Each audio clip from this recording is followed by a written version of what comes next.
1 Samuel അധ്യായം 31.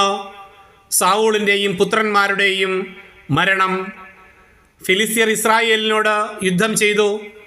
ഇസ്രായേലിയർ ഫിലിസ്ത്യരോട് തോറ്റോടി ഗിൽബോവ കുന്നിൽ മരിച്ചു വീണു. ഫിലിസ്ത്യർ സാവൂളിനെയും പുത്രന്മാരെയും അനുധാവനം ചെയ്ത് അവൻ്റെ പുത്രന്മാരായ ജോനാഥനെയും അബിനാദാബിനെയും മൽക്കിഷുവായെയും വധിച്ചു. സാവൂളിന് ചുറ്റും ഉഗ്രമായ പോരാട്ടം നടന്നു. വില്ലാളികൾ അവൻ്റെ രക്ഷാനിര ഭേദിച്ച് അവനെ മാരകമായി മുറിവേൽപ്പിച്ചു. സാവൂൾ തൻ്റെ ആയുധവാഹകനോട് പറഞ്ഞു, ഈ അപരിചിതർ എന്നെ അപമാനിക്കുകയും കുത്തിക്കൊല്ലുകയും ചെയ്യാതിരിക്കേണ്ടതിന് വാളൂരി എന്നെ കൊല്ലുക.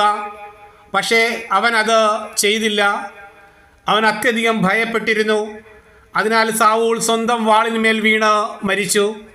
സാവൂൾ മരിച്ചെന്ന് കണ്ടപ്പോൾ ആയുധവാഹകനും തൻ്റെ വാളിന്മേൽ വീണ് അവനോടൊത്ത് മരിച്ചു.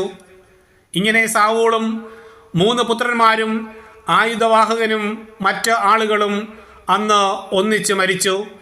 താഴ്വരയുടെ അപ്പുറത്തും ജോർദാൻ്റെ അക്കരയും ഉണ്ടായിരുന്ന ഇസ്രായേലിയർ തങ്ങളുടെ ആളുകൾ ഓടിപ്പോയെന്നും സാവൂളും പുത്രന്മാരും മരിച്ചെന്നും കണ്ടപ്പോൾ നഗരങ്ങൾ വിട്ട് ഓടിപ്പോയി.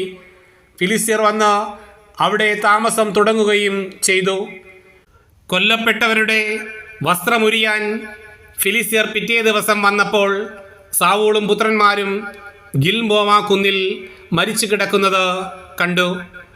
അവർ അവൻ്റെ തല വെട്ടി ആയുധങ്ങൾ അഴിച്ചെടുത്തു. ഫിലിസ്ത്യ രാജ്യത്തൊട്ടാകെ തങ്ങളുടെ വിഗ്രഹങ്ങളോടും ജനങ്ങളോടും ഈ സദ്വാർത്ത അറിയിക്കാൻ ദൂതന്മാരെ അയച്ചു. സാവൂളിൻ്റെ ആയുധം അവർ അസ്താർത്തെ ദേവതകളുടെ ക്ഷേത്രത്തിൽ വച്ചു.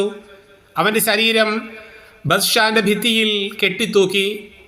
ഫിലിസ്ത്യർ സാവൂളിനോട് ചെയ്തത് യാബേഷ് ഗിലെയാദ് നിവാസികൾ കേട്ടപ്പോൾ യുദ്ധവീരന്മാർ രാത്രി മുഴുവൻ സഞ്ചരിച്ച് ബത്ഷാന്റെ ഭിത്തിയിൽ നിന്ന് സാവൂളിൻ്റെയും പുത്രന്മാരുടെയും ശരീരം എടുത്ത് യാബേഷിൽ കൊണ്ടുവന്ന് ദഹിപ്പിച്ചു.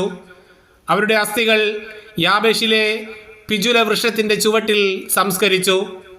അവർ 7 ദിവസം ഉപവസിച്ചു.